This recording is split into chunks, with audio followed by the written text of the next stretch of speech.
Chuta! Chuta! Vai, Éder, chuta! O pé direito de Éder. O Euro 2024 no olhar da secção de desporto do público. O golo mais celebrado da história do futebol português foi marcado por um miúdo que nasceu num orfanato. E é com o nome deste miúdo que batizámos o podcast que o público vai ter durante as próximas 5 semanas, enquanto durar o Campeonato da Europa. O pé direito do Éder é o pé direito do Éderzito Macedo Lopes e o golo mais celebrado da história do futebol português veio desse pé direito, um potente remate fora da área que deu o título de campeão europeu a Portugal no Euro 2016, na final do Stade de France contra a França. Apita! Vamos ver! É campeões! Campeões! Nós somos campeões! Campeões! Campeões! Eu chamo Marco Vaz e tenho comigo aquele que vai ser o nosso homem na Alemanha durante um mês, o Nuno Sousa. Olá, Nuno. Olá, Marco. Obrigado pelo convite e por debatermos um pouco daquilo que é a essência do futebol europeu e, acima de tudo, também aquilo que são as pegadas da seleção nacional num dos contextos mais interessantes do futebol internacional. Creio que vai ser uma experiência interessante para os dois, mas espero também, muito sinceramente, que seja para os ouvintes, que é o mais importante. Olha, eu vou-te fazer aquela pergunta que todos os jornalistas fazem a todos os selecionadores nacionais, desde o Fernando Santos.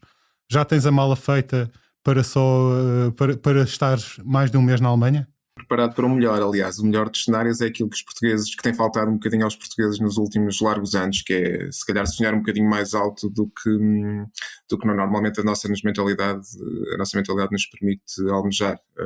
Acho que a nossa seleção atual é bem mais capaz do ponto de vista do talento individual, até se quisermos da ideia de jogo que veio com Roberto Martínez há uns meses, do que foram algumas das gerações anteriores, e a verdade é que se calhar com um bocadinho menos conseguimos fazer mais do que se esperava em 2016. Hoje acho que o contexto é um bocadinho diferente, que já temos também fruto desse título de 2016 uma autoridade maior, temos também uma responsabilidade maior e acho que não devemos ter medo de assumi-la. Sinceramente acho que é com esse mindset que devemos entrar em competição. Portanto, meias e cuecas para um mês é que tu levas? pelo menos, acho que sim. Depois se a experiência se prolongar por lá e se houver uma festa rija, também estou disposto a prolongar a estadia. Muito bem. A nossa ideia neste podcast é termos uma palavra-chave por cada episódio e a partir daqui cruzarmos histórias do passado com histórias da atualidade. E a palavra que escolhemos para este primeiro episódio, eu diria que não haverá uma tradução feliz para português para esta palavra e por isso fica a palavra que é inglesa. A palavra é underdog. Nuno, qual é que achas que é a melhor forma de dizer underdog em português? De facto é uma tradução difícil, é um desafio interessante. A primeira que me vem à cabeça volta a ser um anglicismo, uma palavra inglesa que é outsider, mas traduzindo rigorosamente para português diria qualquer coisa como patinho feio, se quisermos voltar às histórias da literatura infantil, ou um elemento estranho para ser mais terra a terra. No fundo é como se fosse uma tartaruga na fábula da corrida contra a lebre. E acho que temos algumas provavelmente neste europeu, como sabemos é um europeu mais alargado face a outros que já tivemos no passado, e também vai ser curioso explorar essas histórias ao longo deste podcast. Nesse Euro 2000, voltando ao Euro 2016, acho que Portugal fez tudo nesse europeu para jogar como um patinho feio, ou como um underdog, de empate em empate, eu acho que fez tudo. Da forma como o torneio se foi desenvolvendo, da forma como Portugal foi ultrapassando todos os jogos, a fase de grupos e depois todas as eliminatórias que seguiram, acho que Portugal fez um bocado esse papel de patinho feio durante o torneio, até na final, se calhar ficou ainda um bocadinho mais patinho em vez de cisne, quando ficou sem o Cristiano Ronaldo nos primeiros minutos do jogo, e acabando por ganhar com um golo de alguém que antes dessa final só tinha jogado para aí uns 10 minutos no europeu todo. É verdade. De facto, diria que essa provavelmente deve ser, não sei, é assim, com o estatuto que Portugal ganhou no futebol europeu e mundial, é quase ridículo falar de Portugal como um underdog ou como um outsider em qualquer competição que seja num europeu ou seja num mundial.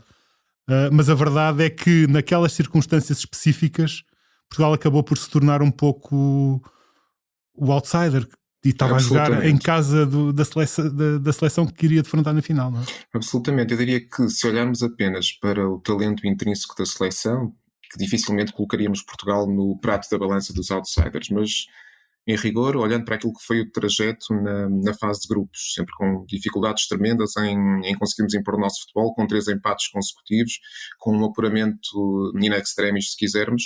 Depois o facto de termos conseguido, por força dessa primeira fase muito pouco conseguida, o facto de termos conseguido ocupar a metade mais favorável do quadro das eliminatórias. E tudo isso porque a Islândia marcou um gol no último minuto. É verdade, sempre dependendo de terceiros, parece que é a nossa sina, a questão da calculadora até a última jornada, neste caso foi a dependência de uma seleção como a Islândia, que curiosamente foi uma das grandes sensações também do Euro 2016, e a verdade é que essa geração também praticamente se eclipsou. Nunca mais conseguiram voltar àquele nível, e não estamos a falar de uma distância temporal tão larga quanto isso, mas depois tivemos jogos também relativamente, eu diria, cinzentos, contra o País de Gales, o próprio apuramento já nas grandes penalidades diante da Croácia, foi de facto uma caminhada muito improvável, e nesse sentido eu acho que Portugal terá sido dos campeões, se não o campeão mais improvável de todos, salvaguardando, lá está, a questão do talento e da dimensão da seleção, porque se falarmos efetivamente do campeão menos esperado, se calhar temos de recuar ao tal Europeu 2004 e dessa tal Grécia que nos surpreendeu a nós portugueses e ao mundo do futebol europeu 2 vezes na mesma edição. É verdade, foi o primeiro jogo desse europeu e o último. 2 vitórias da Grécia, uma delas a valer um título. De facto, terá sido um dos desfechos, se não o desfecho mais surpreendente da história dos campeonatos da Europa de futebol, e de facto aí Portugal era o favorito nessa final do Euro 2004. Poderia não ser o favorito à partida, mas seguramente que se transformou no favorito durante o torneio pela forma como também foi abatendo todas as outras equipas que lhe passaram pela frente. De facto, a Grécia eu diria que ainda era mais underdog e mais outsider do que Portugal foi no Euro 2016. Em 2004, de facto, a Grécia não entrava no radar de ninguém apostou na Grécia, provavelmente nem sequer para passar uma eliminatória nesse europeu. A verdade é que foi passando e foi chegando, ninguém deu por isso, mas a Grécia de repente apareceu-nos à frente naquela final no Estádio da Luz, e pronto, e foi campeão da Europa, como todos nós sabemos. E quando se esperava que Portugal tivesse de certa forma aprendido a lição da primeira jornada, daquela derrota por 2-1 com o gol de Cristiano Ronaldo de cabeça, eis que cometemos o pecado original 2 vezes na final também, um gol de Caristeias, curiosamente também na sequência de um pontapé de canto e também de cabeça, acaba por fazer ruir um sonho que era de todo um país, não é? Nós lembramos bem do que foram as bandeiras às janelas, e nisso vai tirar o chapéu a Luís Filipe Scolari, o ambiente que conseguiu criar e a forma como conseguiu mobilizar todo um país em torno de uma equipa de futebol, e julgo que era uma causa maior nessa altura no país, que acabou por terminar com um banho gelado no Estádio da Luz e um banho presenciado por milhares e milhares de espectadores in loco, assim. Eu vou só aqui dizer uma coisa que, enfim, que os meus amigos sabem, que eu enfim, não interessa as circunstâncias, eu fiz a promessa de que se Portugal ganhasse a final do Euro 2004, que eu iria rapar a minha barba naquele dia, no dia da final. Após isso, dei isso por garantido. Portanto, Portugal perdeu e eu 20 anos depois continuo com barba. Há sempre um lado positivo em todas as realidades negativas e esse será um deles, muito particular, mas ainda assim positivo. Mas pronto, mas em relação a esta seleção da Grécia, de facto há dois dados curiosos que eu gostava de referir aqui. É que depois da Grécia ser campeã da Europa, a Grécia só foi mais 2 vezes à fase final do Campeonato da Europa. A primeira em 2008, de novo com o Otto Rehhagel, o treinador que tinha sido campeão, o treinador alemão que foi campeão em 2004 e teve 3 derrotas em 3 jogos. E em 2012 foi com o engenheiro Fernando Santos e ainda chegou aos quartos de final.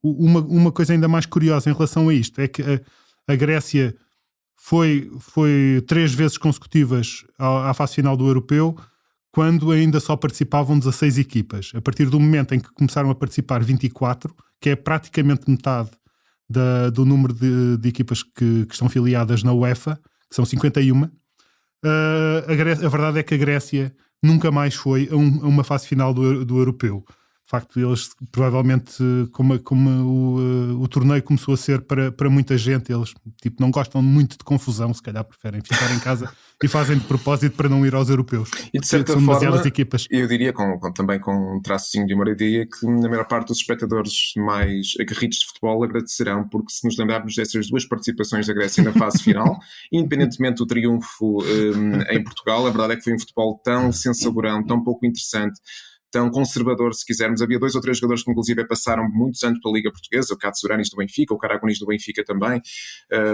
Fissas do lateral esquerdo também. É verdade. E ainda Giurkas Seitaridis, lateral direito do Futebol Clube do Porto. Exatamente. Ou seja, havia uma ligação muito forte a Portugal nessa altura, e a verdade é que eu diria que a Grécia estará entre as seleções que menos prazer me deram ver jogar numa fase final num campeonato da Europa. Creio que está seguramente pelo menos no top 3.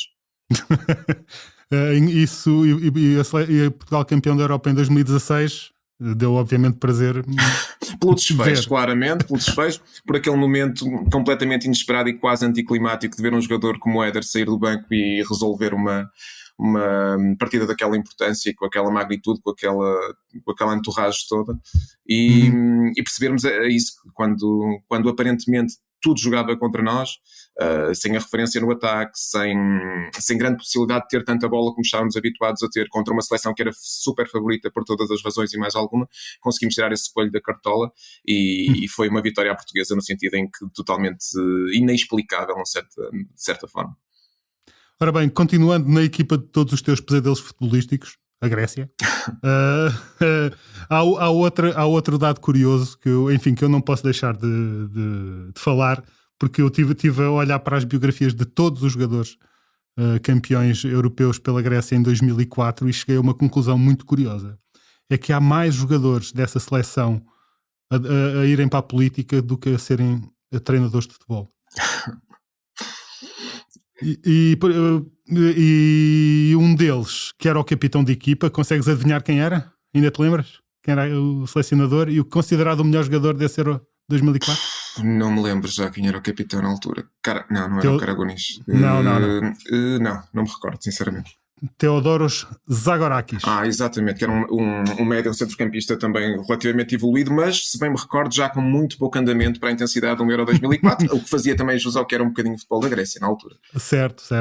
E que continuou a ser durante alguns anos. Mas é verdade que o Zagorakis foi considerado o melhor jogador desse torneio, e depois de se retirar ele continuou ligado ao futebol noutra condição. Primeiro foi presidente do PAOK Salónica. E depois, mais tarde, já depois de sair do cargo, ele foi eleito deputado para o Parlamento Europeu pela Nova Democracia, que era um partido de centro-direita, e voltou a ser eleito pelo mesmo partido nas eleições de 2019. Eu tenho de forçar que é importante dizer qual é o partido e qual é a área política da Nova Democracia, porque isso é bastante importante para aquilo que eu vou dizer a seguir. Porque em 2020... uma comissão de inquérito que era formada por deputados da Nova Democracia no Parlamento grego recomendou que o PAOK Salónica descesse de divisão por irregularidades, porque aparentemente, tal como o Xanthi, que é outro clube grego, porque aparentemente os dois clubes tinham o mesmo dono e isso não podia ser. E o Zagorakis diz que nestas condições não podia ser deputado pela Nova Democracia. Portanto, o que quer dizer que ele deixou de estar ligado à Nova Democracia e nestas eleições para o Parlamento Europeu foi o cabeça de lista pelo PASOK, que é o Partido Socialista Grego. Portanto, enfim. E tanto que ele depois na altura foi muito criticado pelos membros do governo e do Partido da Nova Democracia, porque diziam que ele estava ali para defender os interesses da Grécia e não os interesses do PAOK Salónica. Este é um dos políticos, é um dos antigos futebolistas gregos que deram em políticos. O outro foi alguém que tu já falaste aqui, que é o Takis Fissas, que foi um defesa esquerdo, que jogou um par de épocas no Benfica e que também chegou a ser candidato pela Nova Democracia para o Parlamento grego. E sabes quem é que também deu em político? Adivinha, foi o Éder grego, um homem chamado Ângelos Charisteas. Charisteas, exatamente, que fez o tal golo no final de 2004. Que foi deputado numa Assembleia Regional. Enfim, estes foram os jogadores que deram em políticos, os campeões gregos que deram em políticos. Eu não vou ser exaustivo a dizer tudo o que eles andam a fazer agora. Vou só falar de mais um caso de um jogador que também foi importante na seleção da Grécia, o Michalis Kapsis, que era um defesa central, também também era titular dessa seleção, que quando acabou a carreira, ele deixou completamente o futebol para trás, não cedeu de certeza que aconteceram apelos para ir para a vida política, não é? Porque imagino que todos os jogadores gregos internacionais que quando acabam a carreira são convidados por 1 ou 10 partidos políticos para se candidatarem. Ele não quis saber nem de futebol, nem de política, tornou-se bombeiro. E pronto, e assim vive tranquilamente a sua vida de bombeiro. Ou não, ou de forma mais agitada e atento à sirene mais próxima, mas claramente que sim, são ocupações completamente distintas, mas ao mesmo tempo sinal dos tempos. Hoje se calhar seria bem mais difícil vermos um antigo internacional de seleção fosse numa ocupação tão tradicional, se quisermos, como essa. Exato. Diz-me, e então, e que outras histórias de underdogs é que tu, de outsiders, de patinhos feios, é que tu te lembras ou gostarias de falar neste podcast? Se nos cingirmos apenas ao universo dos campeonatos da Europa, e já é bastante rico, na verdade é que me vêm dois à cabeça. Um em 1996, com alguma infelicidade para Portugal, que acabou por ser uma vítima colateral da surpreendente campanha da República Checa. Nessa altura, se bem nos recordarmos, Portugal até estava incluído num grupo com a Croácia, salvo erro, a Dinamarca e a Turquia conseguiu até passar com algum conforto na primeira posição, mas nos quartos de final encontrou a República Checa de Karel Poborský, que é um jogador que fez grande parte da sua carreira entre o Manchester United e o Benfica, que de resto deixou belíssimas exibições e um legado muito interessante aqui em Portugal, mas que nesse jogo em particular acabou por ser o maior pesadelo de Vítor Bahia. Lembras-te desse gol, seguramente? Lembro-me muito bem desse gol. Já agora, o Poborský não deixou só memórias de grandes exibições no Benfica, também deixou uma dívida que o Vale Azevedo levou muito tempo a pagar. Se é que alguma vez apagou. Verdade. Foi um período bastante conturbado, para dizer-me, muito, muito cinzento da história do Benfica, que na verdade acabou por ser entrecortado por contratações de nomes sonantes com muito talento em momentos diferentes da carreira. Michel Perrodon, por exemplo, o guarda-redes belga, também passou pelo Benfica num momento muito difícil, em que praticamente o clube não conquistou títulos, mas eram jogadores que pela sua qualidade individual acabaram por deixar marca. Essa República Checa de 1996 é indubitavelmente, na minha perspectiva, sem recuarmos obviamente aos tempos da Checoslováquia, a seleção mais talentosa de que me recordo da República Checa.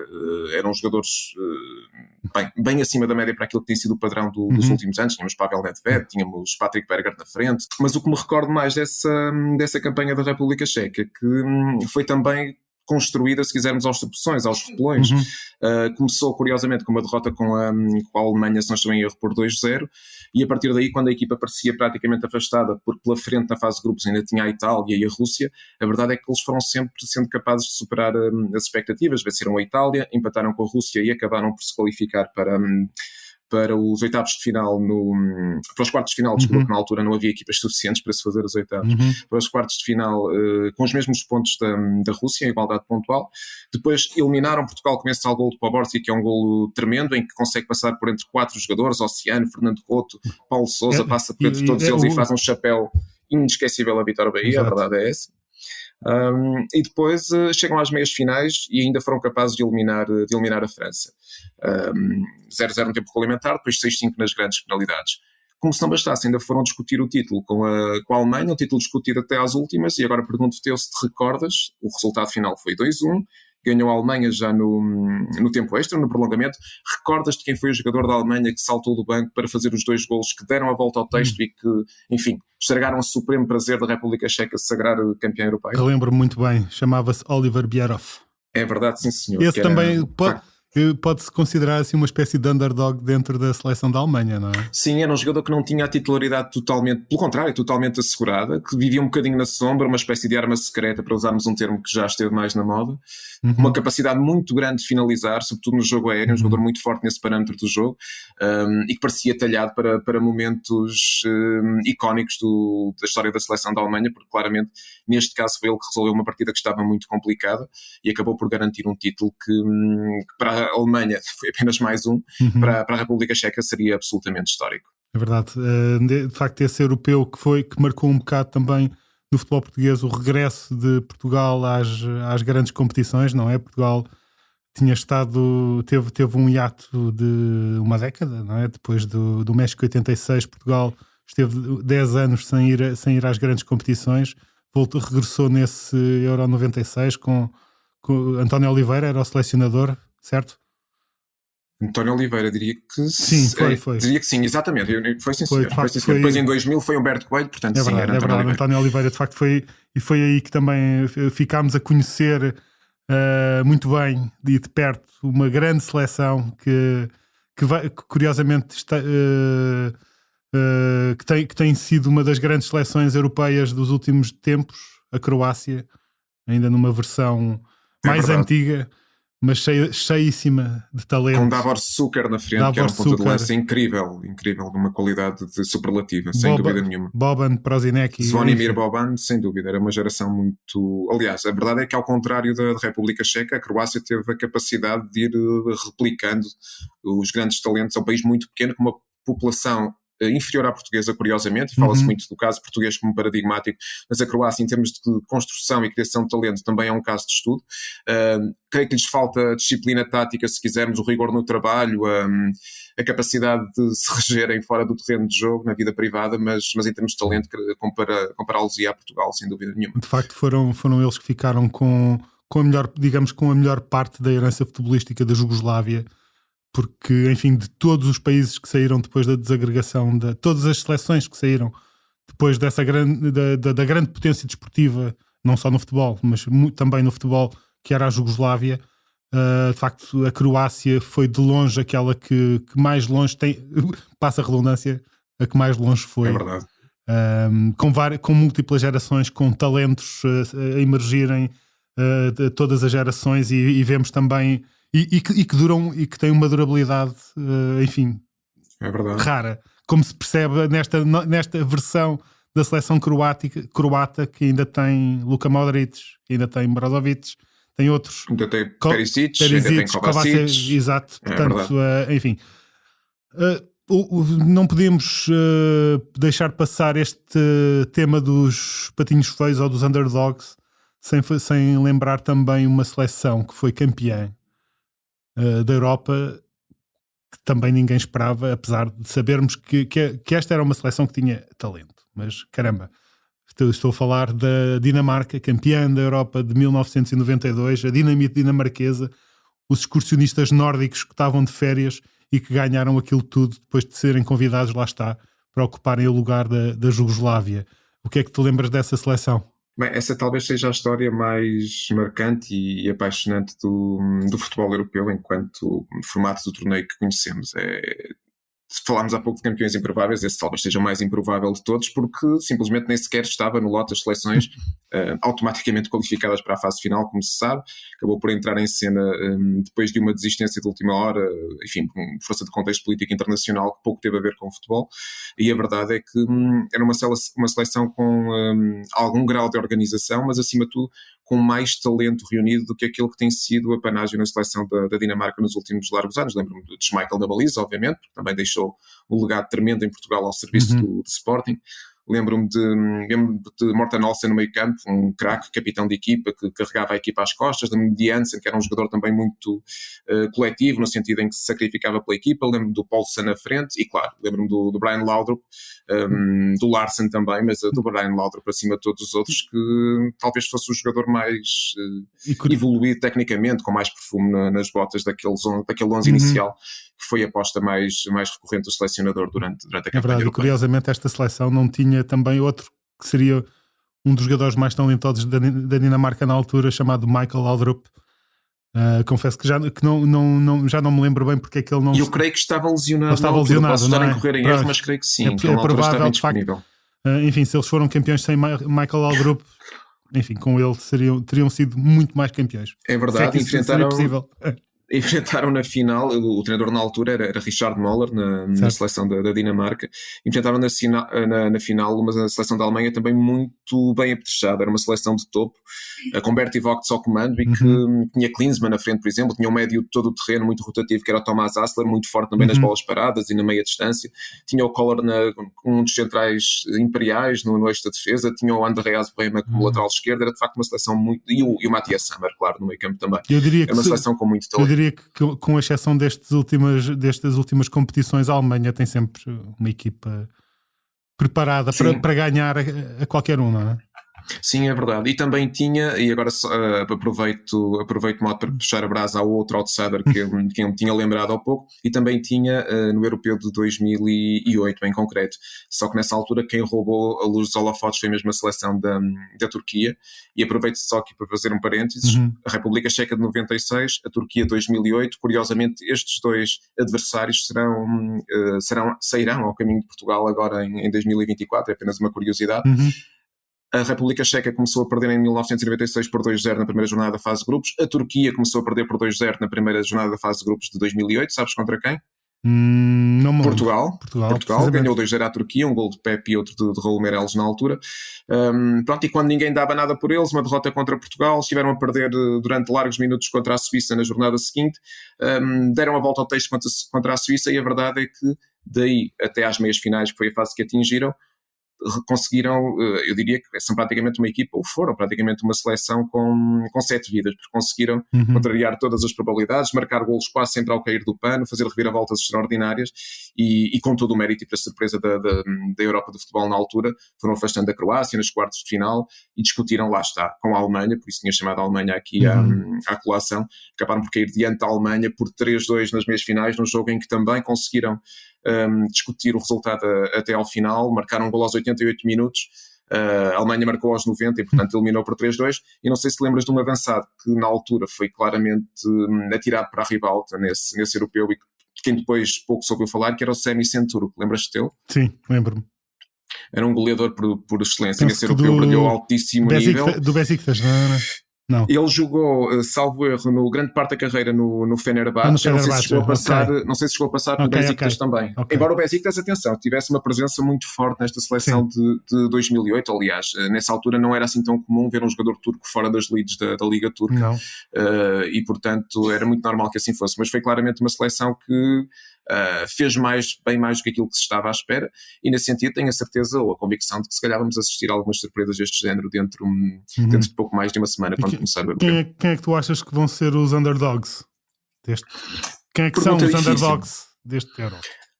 Eu diria que a seleção que se calhar menos esperanças alimentará está, curiosamente, no grupo de Portugal, que é a Geórgia, que chegou, como sabemos, aos repelões esta fase final, com um jogador claramente acima de todos os outros, que é Kvaratskhelia, mas depois com uma seleção muito modesta para os padrões de uma fase final de um campeonato europeu, na minha perspectiva.